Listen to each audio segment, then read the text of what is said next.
जाकिर नाइक को हिंदुस्तान का सबसे बड़ा दुश्मन आतंकवाद की पौध तैयार कर रहा है, धर्म गुरु बन करके। सऊदी अरब कोई भी व्यक्ति जाकर के इसकी गर्दन काट करके लाए, हिंदुस्तान के सबसे बड़े पेड़ पर लटकाए, तो मैं उसको इनाम दूंगी आकर के 50 लाख रुपए लेकर के। और हम लोगों ने तय कर रखा है कि अगर वो एक हिंदू बालिका को ले जाएंगे तो कम से कम 100 मुस्लिम बालिकाओं को उनको अंदर कर देना चाहिए जिन्होंने इस तरह की बदतमीजी की है। हैं कुछ ऐसे लोग पार्टी में जो बकवास करते हैं, चाहे वो साध्वी हैं, चाहे वो और कोई ना योगी हैं, उनको अंदर कर देना चाहिए, उनको डांटना चाहिए और उनको निकाल देना चाहिए। लेकिन एक बात आज जानना चाहता हूं कि आप यहां केवल, जैसा मुझे सुनने में और देखने में अभी पड़ रहा है, कि आप जो बात कह रहे हैं केवल इस्लाम धर्म की आखिरी बात, इस्लाम धर्म की सारी बातों को आप कबूल करवा रहे हैं और इस्लाम धर्म को सर्वोपरि मान रहे हैं। मैं भी मानूंगा अगर आप मेरी बात को, अभी ईसाई धर्म भी है, बौद्ध धर्म भी है, जैन धर्म भी है और सिख धर्म भी है, हिंदू धर्म भी है। और धर्म क्या है? धर्म तो मैं मानता हूं पानी का धर्म ठंडा है, सूर्य रोशनी देता है उसका धर्म है, चांद रोशनी देता है वो धर्म है, हवा का बहना वो धर्म है। ये संप्रदाय है या क्या है, या किसको मानना चाहिए, या जो लोग जहां मान रहे हैं वो अच्छी बात है, या हम नहीं मान रहे हैं तो उसमें हमारा क्या नुकसान है? इसको जरा तमाम बातों को मेरा स्पष्टीकरण चाहिए कि किस धर्म को मानने से और किस बात को मानने से मनुष्य का कल्याण हो सकता है।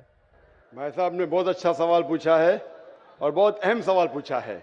वो कहते हैं कि वो इंसानियत धर्म में मानते हैं, सारी मजहब की किताब को पढ़ते हैं, लेकिन यहाँ देख रहे हैं कि जाकिर बाकी लोग का हवाला देके, लेकिन इस्लाम कहते हैं कि इस्लाम फाइनल है, इस्लाम मेन है। ये आपने जैसा कहा इस्लाम मेन है। भाई साहब ये मैं नहीं कह रहा हूं, ये वेद में लिखा है। अगर वेद में लिखा है कि आखिरी अवतार कल के अवतार है, अगर लिखा है तो मैं उस चीज को निकाल नहीं सकता हूं ना। मैंने तो नहीं लिखा हूं, उसी तरीके से बाइबल में लिखा है। आपने कहा बाइबल का, आपने कहा वेद का, बाइबल में लिखा है। बाइबल पढ़ेंगे, gospel of John chapter number 16 verse number 12 to 14। Isa अलैहि सलाम कहते हैं, I have many things to say unto you but he cannot bear them now, for he when the spirit of truth shall come he shall guide you unto all truth, he shall not speak of himself, all that he shall speak। ये दे रहे हैं कि एक आखिरी पैगंबर मोहम्मद सल्लल्लाहु अलैहि वसल्लम आने वाले। ये मैंने तो बाइबल नहीं लिखी ना, मैंने तहकीक की। अगर मैं तहकीक करता, आप आके बोलो डॉक्टर जाकिर नाइक आप जो कह रहे बाइबल में नहीं है, लेकिन आपने कभी नहीं सुना, आप अजीब बात सुन रहे तो आपको अजीब लग रहा है और बहुत लोग को अजीब लग रहा है। कुछ लोग कबूल करे, कुछ लोग कबूल करने से डरते। फर्क ये है। नहीं सुनिए बात, तो ये आप बोलना चाहिए जाकिर भाई बाइबल में gospel of John chapter 12 verse 14 है ही नहीं। अब लेके आओ बाइबल, पढ़ो मेरी बात। ये कल की पुराना है क्या? नहीं, आपकी किताब में लिखा है तो मैं छुपा तो नहीं सकता हूं ना। मैं क्या कहता हूं कि सारी धार्मिक किताब को लो और यकसा है वो फॉलो करो, जो यकसा नहीं उसको छोड़ दो ना। तो अक्सर जितने अहम मजहब है, चाहे हिंदू मजहब है, चाहे बुद्ध मजहब है, चाहे ईसाईयत है, चाहे जुडाइज्म है, चाहे इस्लाम में, सारे में यकसा लिखा है। आप अगर पढ़ेंगे हिंदू मजहब की किताब, वेद पढ़ेंगे, बाइबल पढ़ेंगे, Old Testament, New Testament, Judaism, Christianity, इस्लाम, ये चारों मेन मजहब को आप लेंगे, सब में लिखा है खुदा एक है, उसका कोई अक्स नहीं है, आखिरी पैगंबर मोहम्मद सल्लल्लाहु अलैहि वसल्लम है। तो मैं थोड़ी छुपा सकता हूँ। मुसलमान भी चौंक जाते, इस्लाम और हिंदुइज्म में यकसानियत हो ही नहीं सकती। कितने मुसलमान मेरे खिलाफ है, हिंदुइज्म और इस्लाम में यकसानियत हो ही नहीं सकती। लेकिन जब खुदा फरमाते तालव इला कलिमतिन सवाइम बैना बैनकुम, आओ हम उस बात की तरफ जो यकसा है। मैं भाई साहब जितनी लंबी तकरीर में दे सकता हूँ हिंदू और इस्लाम मजहब में यकसानियत, उससे लंबी तकरीर दे सकता हूँ डिफरेंसेस के ऊपर, इख्तिलाफ पे। लेकिन मेरा काम इख्तिलाफ ने, मेरा काम यकसानियत का है, क्योंकि मैं तालिब इल्म हूं। मैं अगर तकरीर करने लगूं कि हिंदू मजहब और इस्लाम में डिफरेंस क्या है तो और लंबी तकरीर कर सकता हूं मैं। लेकिन मेरा काम है लोगों को जोड़ना, लोगों को तोड़ना नहीं। लेकिन जोड़ते वक्त जब मालूम पड़ रहा है सही, अगर बाकी के धार्मिक गुरु अपने लोग से नहीं कह रहे, क्या उनके किताब में लिखा है कि खुदा एक है, खुदा के अलावा किसी की और पूजा नहीं करना चाहिए, आखिरी पैगंबर मोहम्मद सल्लल्लाहु अलैहि वसल्लम, उनकी गलती है, मेरी गलती क्या है? और मैं तो खुले मंच पे बोल रहा हूं ना। और मैं कहता हूं कि आओ आपके धार्मिक आदमी को लेके आओ, अगर गलती है बैठ के हम डिस्कशन करेंगे, जिस तरीके से मैंने श्री रविशंकर के साथ किया था। श्री रविशंकर हिंदुस्तान में सबसे ज्यादा माने जाने वाले इन स्क्रिप्चर्स में श्री रविशंकर है। उनके साथ मुनाजरा किया मैंने ओपन स्टेज के ऊपर, ओपनली। तो इसके अंदर अगर हक बात सामने आ रही है, लोग हक कबूल कर रहे, उसमें क्या है? आप मुझे ऐसी कोई चीज लेके आओ जो मैं नहीं मानता हूं और कुरान और वेद में लिखे मैं फौरन मानूंगा। अब एक चीज पेश करो मुझे, एक जो कुरान और वेद में लिखा है कि इसमें मैं अमल नहीं करता हूं, फौरन अमल करूंगा।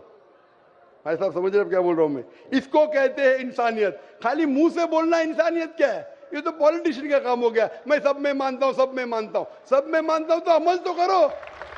जो आदमी अमल नहीं करता है, सिर्फ मुंह से बोलता है, वो तो माफ करना, मेरे हिसाब से ये ढोंगी है। वो जितने लोग आते प्लेटफॉर्म पे बोलते सर्वधर्म एक है, वो ढोंगी है। उन्होंने अपनी किताब ही नहीं पढ़ी है।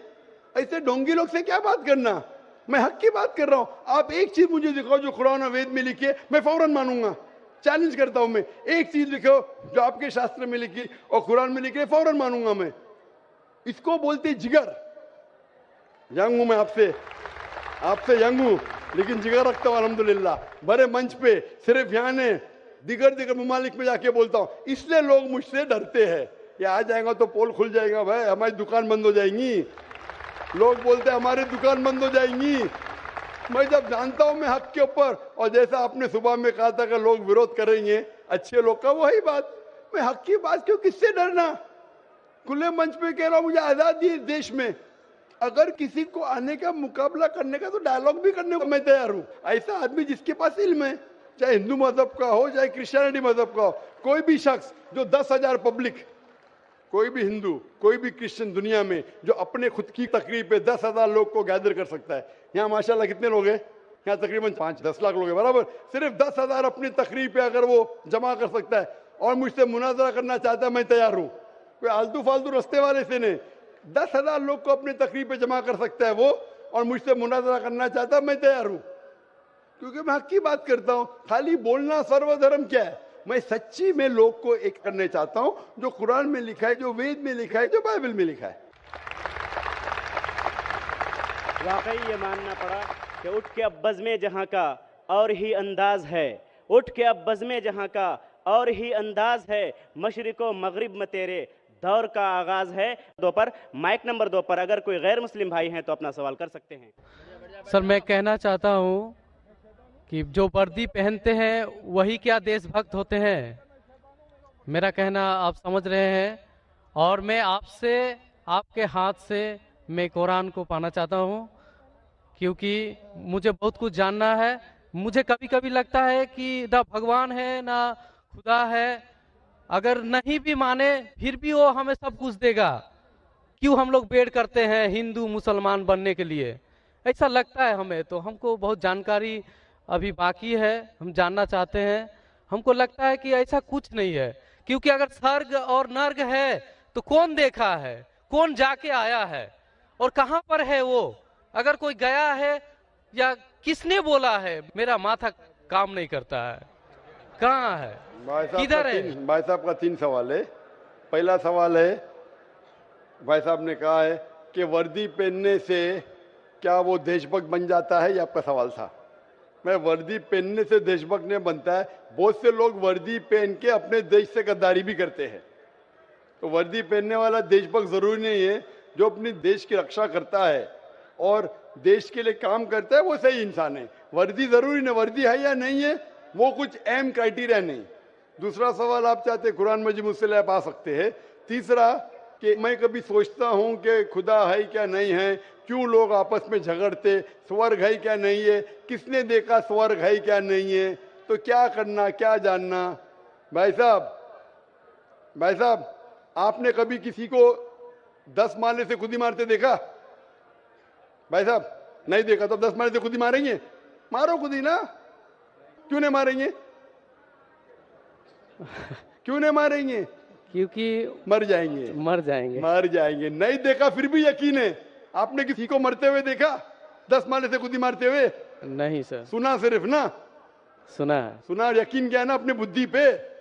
तो यही चीज, सब चीज देखना जरूरी नहीं। मैं स्वर्ग को देखूंगा तो ही मानूंगा। क्या आपको अमेरिका जाना जरूरी है मानने के लिए? अमेरिका ही क्या नहीं? आज टेक्नोलॉजी बढ़ चुकी है भाई साहब। आप 10 मारे से खुद ही मार के एक आदमी को मरते देखेंगे, फ्री बोलेंगे अच्छा 10 मारे से खुद ही मारेगा तो इंसान मर जाएगा। ये जरूरी नहीं देखना। अपने बुद्धि से आपको इम्तिहान लेने पड़ेगा, क्या बात सच है क्या बात गलत है। तो आप जब पढ़ते हैं, जो शास्त्र पढ़ते हैं जो आपकी बुद्धि को नहीं संतुष्ट करता है, आप उसमें नहीं मानते। तो ऐसे शास्त्र पढ़ो जो आपकी बुद्धि को मनवाएगा। और मिसाल के तौर के ऊपर कुरान मजीद, आज अगर आप साइंस और टेक्नोलॉजी के हवाले से कुरान मजीद चेक करते, कुरान मजीद में एक भी आयत नहीं जो साइंस के खिलाफ है। आज आप 80% चीज मिसाल के तौर पे साइंस के जरिए कुरान मजीद की साबित कर सकते हैं। 20% एम्बिग्युअस है, नीदर सच नीदर गलत। मिसाल के तौर पे साइंस ने आज ये साबित नहीं की क्या स्वर्ग है या नरक है, बराबर। साइंस ने ये भी नहीं साबित की कि दूसरी जिंदगी है, पुनर्जन्म, लाइफ आफ्टर डेथ। लेकिन अगर 80% 100% सही है, 20% डाउटफुल है, नीदर राइट नीदर रॉन्ग, मेरी लॉजिक कहती है कि इंशाअल्लाह ये 20% भी सही रहेंगी। ये अंधविश्वास नहीं है, ये लॉजिकल विश्वास है। तो कुरान में बाकी साइंटिफिक फैक्ट के अलावा ये भी लिखा है कि स्वर्ग है नरक है। तो ऐसी किताब पढ़ो जिससे आपका मन संतुष्ट हो। आप कुरान मजीद पढ़ो, इंशाअल्लाह आपको यकीन आएगा स्वर्ग और नरक में। आप आके कुरान मजीद ले सकते हो भाई साहब। सर, स्वामी विवेकानंद बोलते हैं कि स्वर्ग और नर्क अपना दिल में है, तो ये कैसे बोल दिया? ये बहुत बड़ा पंडित है। स्वामी विवेकानंद ना कि खुदा है क्या? आप वेद की बात मानेंगे, स्वामी विवेकानंद की बात मानेंगे? सर, हम लोग यंग तो बहुत उसको फॉलो करते हैं। हाँ, अगर कोई आदमी ने गलत किया, इंसान गलती कर सकता है क्या नहीं?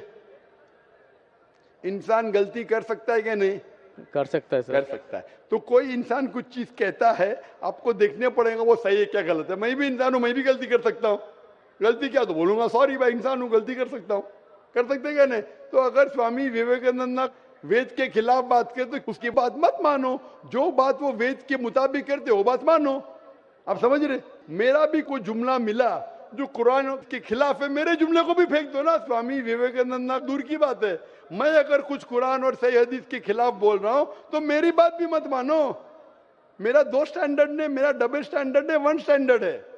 जो खुदा ने बोला, खुदा की किताब को मानो, उसके ऊपर अमल करो। लोग अक्सर आपको खुदा की किताब से दूर लेके जाते, मैं यहां आया हूं लोग को खुदा की किताब के नजदीक लेके आने के लिए।